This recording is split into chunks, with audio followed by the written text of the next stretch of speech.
اصل میں اللہ کی نظر میں نا اس دنیا ہی کی ویلیو نہیں ہے، نہ کھانے کی، نہ شادی کی، نہ بچوں کی، نہ گاڑی کی، نہ بنگلے کی۔ اللہ کہتا ہے میں نے جس کام کے لیے پیدا کیا ہے نا اس کو کر کے آ گئے کامیاب، اس کو کیے بغیر آ گئے کباب پراٹھے کھاؤ تم 4 شادیاں کرو تم، بچے ہوں تمہارے نہیں ہوں، مجھے اس سے غرض، میں نے جو کام ذمے لگایا ہے اس کی ویلیو ہے، اس کام کو فوکس کرنے کے دوران اگر پیسہ بھی آ جائے نور اللہ نہ نور، جو کام تمہیں دے کے بھیجا گیا ہے دنیا میں وہ اصل ہے، وہ نہیں کیا تو 2 ٹکے کی ویلیو نہیں ہے۔ مثال سے بات سمجھاتا ہوں میں، اب غیر مسلم چونکہ مانتا ہی نہیں کہ اللہ نے کسی کام کے لیے ہمیں بھیجا ہے، تو اس کی نظر میں تو لینڈ کروزر کی بھی ویلیو ہوگی، ذاتی گھر کی بھی ہوگی، سب کچھ کی ویلیو ہوگی، کیونکہ وہ یہ مان ہی نہیں رہا کہ ہمیں بھیجا گیا ہے۔ وہ کہہ رہے ہیں ہم آٹومیٹیکلی اتفاق سے دھماکے کے نتیجے میں پیدا ہو گئے ہیں۔ بگ بینگ تھیوری ہے نا، دھڑنگ ہوا تھا تو اس میں وسیم بھائی بھی پیدا ہو گئے، اس ستار بھی پیدا ہو گیا، وہ دھماکہ ہوا، سورج چاند ستارے دھڑن دھڑن پیدا ہوتے ہوتے ہم سب یہ بیٹھ گئے آگے، یعنی آخر رزلٹ تو یہی نکلا نا۔ اب آپ کہیں گے نا کوئی دھماکہ تھوڑی ہوا تھا جو میں ممبر پہ آگے بیٹھا ہوں، رزلٹ تو اسی دھماکے کا ہی ہے نا یہ۔ تو اگر یہ سب دھماکہ پٹاخے پھوٹے تھے، اور یہ میں انکار نہیں کر رہا دھماکے کا، سائنس کا نظریہ صحیح بھی ہو سکتا ہے، بلکہ قرآن سے تو اس طرف اشارہ بھی ملتا ہے، اولم یر الذین کفروا ان السماوات والارض کانتا رتقا ففتقناہما، کہ یہ زمین آسمان بند تھے ہم نے ان کو پھاڑ دیا، فتق کہتے ہیں پھاڑنے کو، ایسے پھاڑ کے الگ کیا ہم نے ان کو۔ اس میں اشارہ ہے، اگرچہ اس آیت کی ایک اور تفسیر کی گئی ہے کہ بارش نہیں ہوتی تھی بارش برسائی، لیکن اس میں یہ کہا جا سکتا ہے کہ اس زمانے میں مفسرین کے پاس کوئی دلیل نہیں تھی تو انہوں نے بارش سے تعبیر کر دی، لیکن ظاہری مطلب یہی کانتا رتقن بند تھے ففتقناہما، ہم نے ان کو کیا کر دیا، ایسے الگ کیا ان کو۔ تو دھماکہ تو عین ممکن ہے ہوا ہو بھائی، لیکن یہ ہوا نہیں ہے، کیا گیا ہے۔ شب برات کا پٹاخہ کبھی خود سے پھٹا ہے؟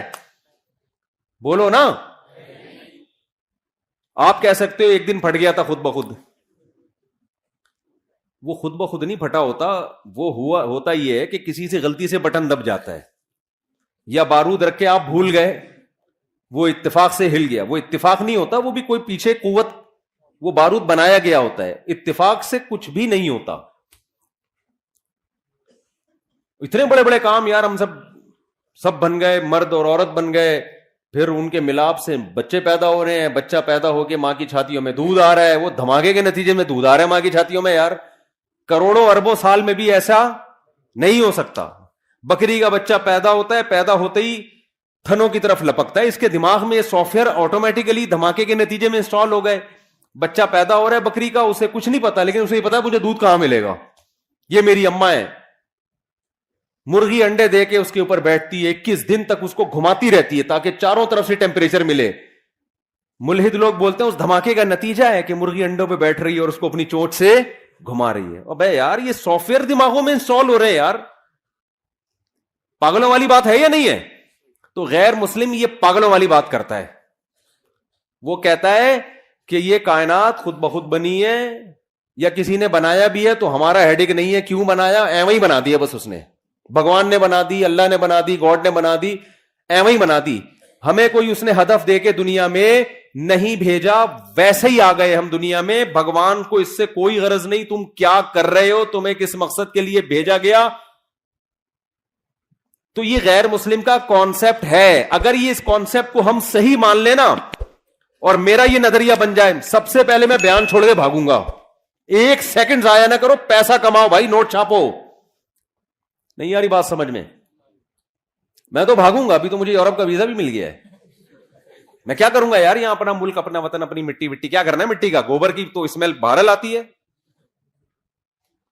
اچھی لگتی ہے گوبر کی اسمیل، اپنی وطن کی جو مٹی ہے نا اس کی گٹر بغیر ڈھکن کے بھی اچھے لگ رہے ہوتے ہیں الحمدللہ۔ میں تو کراچی آیا، گندگی تھی لیکن پھر بھی کچھ عجیب سی روحانیت محسوس ہو رہی تھی یار، ہم اب بغیر گٹر ڈھکن کے عادی ہو گئے ہیں۔ خیر، تو میں آپ سے عرض کر رہا ہوں میرے بھائی، اگر غیر مسلم کا یہ کانسیپٹ درست مان لیا جائے کہ یہ ہم خود بخود ہیں، آٹومیٹیکلی ہیں، تو پھر پیسہ ہی سب کچھ ہے۔ کیونکہ پھر مقصد ہی روٹی ہے، مقصد ہی عیاشی ہے، مقصد ہی مزے ہیں، تو مزے پیسوں کے بغیر بولو نا. غریب کو تو پہلے زمانے میں تھوڑی حوصلہ افزائی ہو جایا کرتی تھی کہ بیٹا غربت میں صبر کرو ثواب ملے گا. اب غریبوں کو بھی سے بغیرت کہنا لوگوں نے شروع کر دیا، اور کے سے آگے خود آپ کہہ لیں جو کہنا چاہتے ہیں آپ. اب تو گھر میں بھی دھکے مل رہے ہیں غریبوں کو، باہر بھی بیوی سے بھی تانے، بیویاں خلا لے لیتی ہیں کورٹ سے جا کے. اور بچے ابا کو، آج کسی بچے نے بولا میرے ابا نے کچھ بنایا ہی نہیں ہمارے لیے، مجھے اتنا غصہ آیا، کم بخت تیرے ابا نے اتنا بڑا تجھے کھلا پلا کے 6 فٹ کا کر دیا ہے بھائی، اور اب تو کیا کہہ رہے میرے ابا نے میرے لیے جائیدادیں نہیں چھوڑی. کیسی بے غیرتی کی بات ہے یار. تیرا ابا تجھے پیدا ہونے کے بعد سڑک پہ پھینک کے چلا جاتا، تیری کوئی سوسائٹی میں عزت ہوتی؟ کتنا کھلا پلا دیا، خود کمانا تو بیٹھ کے. اس پہ ہو رہا ہے کہ میرے ابا نے پراپرٹی نہیں بنائی میرے لیے. صرف فضول قسم کی باتیں ہیں یار. تو میں یہ عرض کر رہا ہوں کہ بھائی دیکھو، اگر عیاشی ہے تو پھر عیاشی ہے نا سب کچھ. تو عیاشی غریب آدمی واقعی میں نہیں کر سکتا. کر تو مالدار بھی نہیں سکتا. اصل بات تو میں آپ کو بتاؤں، یہ جو ہمیں مالداروں کی عیاشی نظر آتی ہے نا، یہ عیاشی ہے نہیں. اصل میں جب انسان کی ایک خواہش پوری ہوتی ہے، یہ میں فرض کر لیتا ہوں کہ مالدار عیاشی کرتے ہیں، فرض کر لیتا ہوں. لوگ یہی سمجھتے ہیں کہ جب پیسہ آئے گا تو عیاشی ہوگی، غربت ہوگی تو عیاشی نہیں ہوگی. حالانکہ ایسا ہے نہیں. کیوں نہیں ہے وہ میں بعد میں بتاتا ہوں، لیکن ہم فرض کر لیتے ہیں کہ عیاشی ہوتی ہے. کیوں نہیں ہوتی یہ بھی بتا دیتا ہوں. دیکھو انسان کی نیچر پتہ ہے کیا ہے؟ انسان کی نیچر یہ کہ جیسے ہی کوئی خواہش پوری ہوتی ہے نا، اس سے زیادہ کی خواہش پیدا ہو جاتی ہے. پھر اس خواہش میں مزہ نہیں آتا اس کو، پھر وہ اس کا عادی ہو جاتا ہے. کتنے لوگ باہر جاب کر رہے ہیں نا، گھر میں ڈالر میں پیسہ آ رہا ہے. میں ان سے کہتا ہوں جب آپ یہاں خوش نہیں ہو تو پاکستان آ جاؤ. کہتے اب ہمارے گھر والوں کو اس لائف اسٹائل کی عادت ہو گئی ہے، اب ہم آئیں گے تو اب ان کا اس لائف اسٹائل میں گزارا نہیں ہے جو پہلے ہوا کرتا. کیا مطلب؟ جو پہلے ان کو جس لائف اسٹائل میں مزہ آ رہا تھا، اب وہ مزہ اس میں آ رہا ہے. تو اب دونوں مزے سیم ہو گئے کہ نہیں ہو گئے؟ اب اگر ان کا لائف اسٹینڈرڈ نیچے کو گیا نا تو وہ مزہ کم نہیں ہوگا، وہ ٹینشن شروع ہو جائے گی، حالانکہ پہلے ٹینشن نہیں ہو رہی تھی. سمجھ میں نہیں آ رہی بات؟ میرا خیال ہے پرانے زمانے کا جو عیاش تھے نا، بادشاہ لوگ جن کو سمجھا جاتا تھا بڑے عیاش ہیں، آج کا غریب ان سے زیادہ عیاشی کر رہا ہے. پرانے زمانے میں بادشاہ سلامت جب تخت پہ آ کے بیٹھتے تھے، ایک تو تخت ہوتا تھا، وہ مولٹی فارم کا گدا نہیں ہوتا تھا. کیا خیال ہے؟ آج غریب بھی لالو کھیت مارکیٹ سے 2 نمبر گدا لے کے گھر میں ڈال لیتا ہے، وہ بادشاہ سے زیادہ نرم جگہ پہ بیٹھا ہوتا ہے. اور غریبوں کے پاس تو ایسے ایسے پیکج ہے نا، کہیں سے اسپرنگ لے کے جوڑ کے گدے بنا لیتے ہیں وہ. اور پھر کیا ہوتا تھا، بادشاہ سلامت آ کے بیٹھتے تھے تو پنکھے جھل رہے ہوتے تھے لوگ بیٹھ کے نا گرمی میں. ایسے ہے کہ نہیں؟ اس زمانے میں بادشاہ کو یہ پنکھا مل جائے نا، بٹن دباؤ اور فین گھومنا شروع، وہ تو خوشی سے مر جاتا ہے. یار کیا عیاشی ہے. تو آج غریب جو عیاشی کر رہا ہے، یہ وہ عیاشی ہے جس کو بادشاہ کے زمانے میں عیاشی سمجھی جاتی تھی. کمپٹیشن کی وجہ سے غریب اس کو عیاشی سمجھ نہیں رہا ہے. وہ کہہ رہے چونکہ وسیم کے گھر میں ایئر کنڈیشن لگا ہوا ہے، میں پنکھے پہ بیٹھا ہوا ہوں تو میں غریب ہوں. ابے تو پرانے زمانے کے بادشاہ کو دیکھے گا نا، وہ پنکھے پہ بھی فٹ نہیں ہوا تھا. اس کو ہاتھ کے پنکھوں سے وہ کئی دفعہ تو سر پہ لگ جاتا تھا، بادشاہ سلامت کے سری قلم کر دیا کرتے تھے. وہ یہ گستاخی کیوں کی تم نے؟ تو پہلے زمانے میں شہد کہیں ملتا تھا بادشاہ سلامت کو کھانے کے لیے. آج دیکھو آپ غریب لوگ بھی کھا لیتے ہیں شہد. تو خیر میں جلدی سے بات کو سمیٹتا ہوں. عیاشی مالدار بھی نہیں کرتا. یہی وجہ ہے کہ مالداروں میں خودکشی کا ریشو غریبوں سے زیادہ ہے. مالداروں میں خودکشی کا ریشو غریبوں سے زیادہ. کیوں؟ غریب آدمی کو پتا ہے میں اس سے آگے جا نہیں سکتا، وہ کمپرومائز کر لیتا ہے کہ یار اب کرائے کے گھر پہ لائف کو انجوائے کرنا ہے، W11 ہی ہمارے مقدر میں ہے، بس کسی دن W11 میں سیٹ مل جائے تو سمجھتا ہے آج میری عیاشی ہے. ورنہ اکثر پائیدان پہ کھڑا ہو کے جا رہا ہوتا ہے. وہ اس کا عادی ہو جاتا ہے. وہ کہتے ہیں بس یہی ہے میرے، اس کو چانس ہی ختم نا، ڈپریشن میں نہیں جائے گا وہ. مالدار میں یہ ہوتا ہے جب آپ کے پاس پیسہ آیا، آپ کی خوراک چینج ہونا شروع. نہاری بھی کھا لی, نلی نہاری بھی کھا لی, مغز نہاری بھی, اب یار کچھ نیا ہو. پھر عیاشی شروع, لڑکیوں سے دوستیاں, شروع میں مزہ آئے گا اس کو عیاشی کا, اس کے بعد یوز ٹو ہو جائے گا ان چیزوں کا, پھر چاہے گا آگے جاؤں میں. آپ دیکھو یورپ امریکہ میں کتنی عیاشی ہے, زنا اتنا سستا ہے کہ میں اور آپ تصور نہیں کر سکتے. میں یورپ میں ایک جگہ تھا, کسی نے بتایا کہ یہاں ایسے ایسے مقامات ہیں, اب مجھے ڈر بھی لگتا ہے کہ لوگ چلے نہ جائیں کہ یار ہمیں تو یہ تو پتہ ہی نہیں تھا. یہ بھی ڈر لگتا ہے کہ یار یہ تو آپ نے, یہ تو ابھی تک ہمیں پتہ ہی نہیں تھا. یعنی اتنا سستا زنا ہو گیا کہ بعض جگہ پہ لڑکی بھاگ رہی ہوتی ہے مرد کے پیچھے, مرد لفٹ نہیں کرا رہا ہوتا اس کو. میں نے کہا ہمارے محلے میں یا ہمارے علاقوں میں کہیں پتہ چل جائے کہ لڑکی خود چاہتی ہے تو آدھا محلہ جو ہے نا وہیں جا کے کھڑا ہو جائے گا. اتنے ٹھرکی ہیں, آپ لوگ کے علاوہ کی بات کر رہا ہوں میں. وہاں مرد لفٹ نہیں کرا رہا, کیا مطلب, اس میں تقویٰ آ گیا ہے, للہیت. تقویٰ نہیں, دل بھر گیا ہے کہ یار اب کچھ آگے کی سوچو. سمجھ رہے ہو کہ نہیں سمجھ رہے, اب کچھ اور کرو یار. تبھی تو ہومو سیکسولیٹی آ رہی ہے, لڑکوں سے بدفعلی, پتہ نہیں کیا کیا گند ہے, وہ تو بیان کرنے کے قابل نہیں ہے, بیان کرنے کے قابل نہیں ہے. آگے سے آگے جاؤ بس. اور پھر رزلٹ یہ کہ جب سارے پیسے کے ساری عیاشی ختم, اب کیا کریں, اب ڈپریشن شروع, اور پھر ڈپریشن کی گولیوں پہ سیٹ ہو جاتے ہیں. کس پہ سیٹ ہو جاتے ہیں؟ بہت سے خودکشی کرتے ہیں, بہت سے لائن لگا کے لائن میں لگے ہوئے رجسٹریشن کے لیے. کچھ ملکوں نے تو خودکشی کو لیگل کر دیا ہے کہ یار اب غیر قانونی قرار دیا تو ادھر ادھر جا کے پٹپٹاتے ہیں, پتہ نہیں کس طریقے سے چیتھڑے بیتھڑے ادھر ادھر اڑ جاتے ہیں, یا کچھ مسئلہ ہوتا ہے تو لیگل کر دو اور رجسٹریشن کرواؤ, پیسے جمع کراؤ. تمہارے باپ کا ملک نہیں ہے, ہم تمہیں مار رہے ہیں نا, تو پیسے دو اس کے, ٹھیک ہے نا. پیسے دے کے بندہ اپنے آپ کو مار, یعنی اپنی گردن اڑوا رہا ہے. تو وہ کہتے ہیں پھر ہم آپ کو تمیز سے, اگر آپ مرنا کیسے کائنڈلی, آپ دونوں اکٹھے ہے حقیقت ہے یہ, آپ دونوں اکٹھے مرنا چاہتے ہیں یا الگ الگ مرنا چاہتے ہیں. ہمارے پاس مختلف پیکیج ہیں, گیس کے ذریعے مرنا چاہتے ہیں, کرنٹ سے مرنا چاہتے ہیں, بہت سارے پیکیجز ہیں ان کے پاس. تو بہت حساب کتاب آگے, اتنی خودکشی آسان کر دی جائے نا یہاں پر, تو بھی میرے بھائی اتنا ریشو نہیں ہوگا خودکشی کا. اور یہ غربت تھوڑے دن کے لیے ان کو دے دو تو جو بچے ہوئے ہیں وہ بھی کیا ہو جائیں گے, مر جائیں گے وہ. ہم تو اتنی ٹینشن میں بھی لائف کو کیا کر رہے ہیں, انجوائے. تو اصل مسئلہ یہ ہے کہ فرض کر لو عیاشی کرتا ہے غریب, ورنہ ہوتی نہیں ہے, ہوتی نہیں ہے. میرے پاس تو کتنے لوگ آتے ہیں, فیکٹری کا مالک ہے, کہتے ہیں مفتی صاحب ڈپریشن نہیں ختم ہو رہی. میں کہتا ہوں یار تیرے کو ڈپریشن ہے کس چیز کی. اور داڑھی والے, پگڑیوں والے, یا تو ہوتا ہے نا بے دین, تو آدمی کہتا ہے تم دین پہ نہیں چلتے, پگڑی بھی ہے, داڑھی بھی ہے, فیکٹری کا مالک ہے, مفتی صاحب ٹینشن ہے یار. بھائی تجھے کس چیز کی ٹینشن, بیوی تنگ کر رہی ہے؟ نہیں بھائی بیوی بھی تنگ نہیں کر رہی. ابے تجھے بچے تنگ کر رہے ہیں؟ نہیں جی بچے اتنے ہیں ہی نہیں کہ تنگ کریں. مالداروں کے تو ایک دو ہوتے ہیں, انہیں کیا تنگ کریں گے یار. ہم لوگ کے ہول سیل کے حساب سے تنگ کریں تو سمجھ میں آئے یار, ہے بھائی. لوگ کہتے ہیں نا مولویوں کے بچے بہت ہوتے ہیں. تو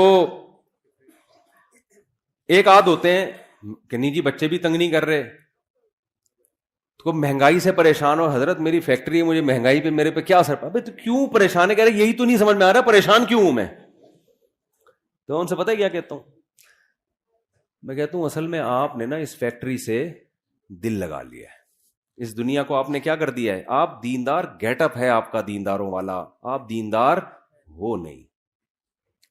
دنیا کے گٹر دل کے اندر ابل رہے ہیں, محبت ہے دنیا سے. وہ کہتے ہیں بالکل صحیح ہے, کہتے ہیں ہمیں ہر وقت لاشعور میں خوف رہتا ہے کہ یار یہ کہیں بند نہ ہو جائے, یہ کہیں چھن نہ جائے, کہیں دیوالیہ نہ ہو جائے. ایک لاشعور میں کیا ہے. ایک بندہ میرے پاس آیا, کہنے لگا مفتی صاحب پتہ نہیں لاشعوری طور پر ایک ٹینشن ہوتی رہتی ہے جو سمجھ میں بھی نہیں آ رہی. صحیح ہے نا, ایک خوف ہے. میں نے کہا یہ خوف اس لیے ہے کہ جس چیز سے انسان کو عشق ہو جاتا ہے نا, عشق کی علامت یہ ہے کہ اس کے چھننے کا ایک خوف سوار ہوتا ہے انسان پر. یہ بھی عشق کی ایک علامت ہوتی ہے. ہر وقت ڈر لاشعور میں, کہ تبھی اس کو منانے کی فکر میں لگا رہتا ہے نا. دیکھو لڑائیاں وہیں ہوتی ہیں جہاں محبتیں ہوتی ہیں عام طور پہ. کیوں؟ ذرا سی بیگم نے الٹی بات کہی، آپ کو ڈر لگا کہ یار شاید یہ میری عزت نہیں کرنا چاہ رہی ہے، حالانکہ اس کا یہ مقصد نہیں ہوتا، اس کے منہ سے ویسے ہی کوئی کلمہ نکل گیا ہوتا ہے کہ آپ وہ ہو، ویسے ہی نکل گیا ہوتا ہے مذاق میں. آپ کو محبت ہوتی ہے، آپ سیریس لے جاتے ہو، یار اس کا مطلب یہ مجھے رسپیکٹ نہیں دے رہی، حالانکہ میں نے اتنا خرچہ کیا، حالانکہ میں اس کو ہنی مون پہ لے گیا، حالانکہ میں نے کیا، یہ مجھے عزت نہیں دے رہی. اب آپ کا میٹر کیا ہوگا؟ شارٹ. پھر آپ اس کو ڈانٹو گے تو اس کو بھی چونکہ محبت ہے، وہ کہے گی یار محبت تو اتنی کو بہت تھی، اور یہ مجھے ایسی بدتمیزی سے بات کیوں کر رہے ہیں، اس کا مطلب ان کو مجھ سے محبت. ایک لاشعوری خوف ایک دوسرے کا نا، وہ شیطان پھر کیا کرتا ہے، آپس میں لڑوا دیتا ہے، حالانکہ دونوں محبت کر رہے ہیں ایک دوسرے. ایک خوف ہوتا ہے کہ یار ایسا تو نہیں کہ کہیں کوئی اس کے دل میں نیگیٹو آ رہا ہو میرے بارے میں.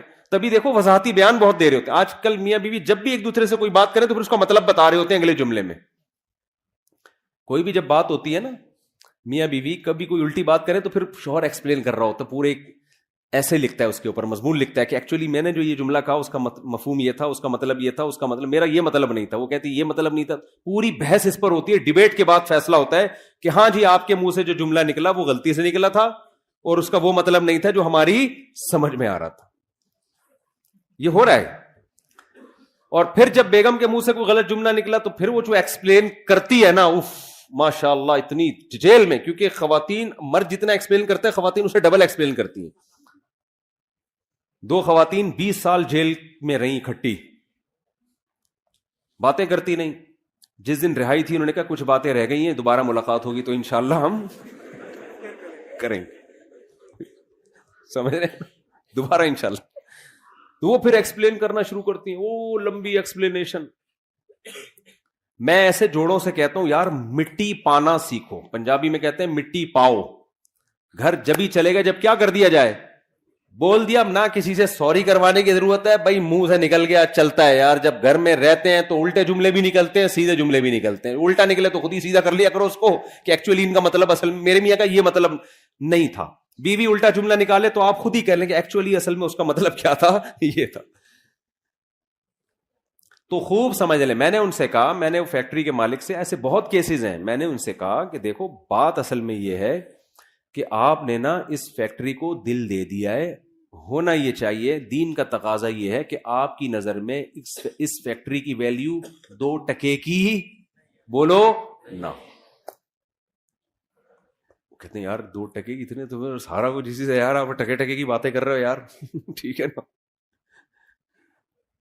میں نے کہا روزانہ بیٹھ کے سوچا کرو. اچھا وہ میں سوچنا کیا، وہ تو میں ابھی کیوں ویلیو نہیں ہے 2 ٹکے کی وہ تو میں بعد میں بتاؤں گا نا. تو دیکھو مسئلہ پتہ ہے کیا ہے، مسئلہ یہ ہے کہ آج دلوں کا سکون بھی اس لیے ختم ہوا، پیسہ آنے کے باوجود بھی سکون مارکیٹ سے شارٹ. جس کام کے لیے بنائے گئے تھے جب اس میں لگو گئی نہیں تو سکون کیسے ملے گا. فٹ بال ہے، فٹ بال کھیلنے کے لیے آپ اسے کاٹ کے اس میں پانی پی رہے ہو، ہے بھائی یہ فٹ بال کے ساتھ ناانصافی ہے یا نہیں ہے؟ نہ پانی صحیح طرح سے پیا جائے گا، پانی گرے گا بھی، جراثیم بھی ہوں گے اس کے اندر.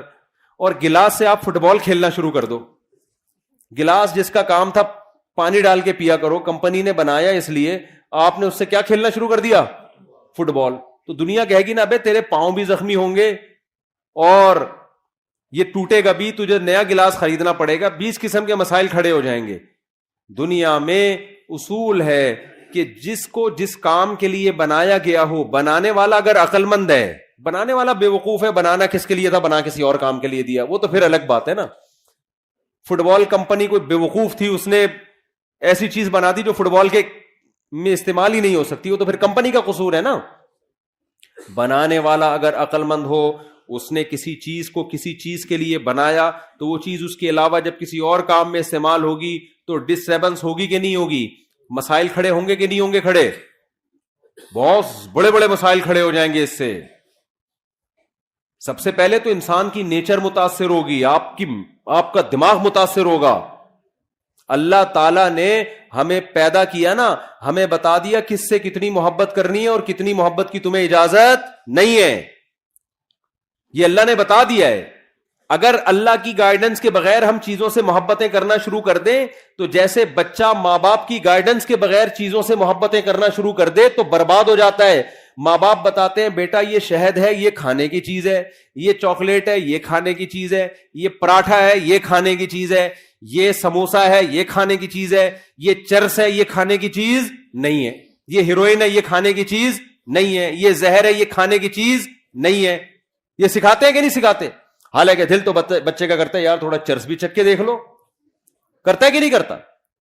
پھر اگر چاکلیٹیں زیادہ کھانا شروع کر دے تو پھر ماں باپ بتاتے ہیں بیٹا ڈاکٹر صاحب نے کہا تمہارے پیٹ میں جو اتنے کیڑے ہیں نا, جو اصل میں تمہارے ابا کے تھے, تو تمہارے جو پیٹ میں اتنے کیڑے ہیں وہ چاکلیٹیں زیادہ کھانے کی وجہ سے ہیں. اب چاکلیٹ سے محبت نہیں کرو. وہ پھر بھی کہہ رہا نہیں میں کھاؤں گا, تو مر جائے گا نا ایک دن. تو جیسے ماں باپ گائیڈ کرتے ہیں کہ کس چیز سے تمہیں محبت کرنی ہے یا نہیں کرنی, اور کرنی ہے تو کتنی کرنی ہے, اس گائیڈنس کے بغیر بچے کو ایسے ہی چھوڑ دیا جائے تو اپنا بیڑا غرق کر لے گا. وہ چیزوں میں اٹریکشن کو دیکھ کر وہ دیکھے گا جو چمکتی بھی چیز ہے اس کی طرف جاؤ, وہ پیکنگ کو دیکھے گا. یہی حرکت بڑے ہو کر انسان کر رہا ہوتا ہے. خدا اس کو بتائے گا, اللہ بتاتا ہے ابے بھائی یہ چیز میں اٹریکشن بہت ہے, دل لگانے کی نہیں ہے, یہ اٹریکٹیو ہے دیکھنے میں, دل لگانے کی نہیں ہے. یہ ٹائم پاس کرنے کی چیز ہے, دل لگانے کی نہیں ہے. سمجھ میں آ رہی ہے بات کہ نہیں آ رہی ہے؟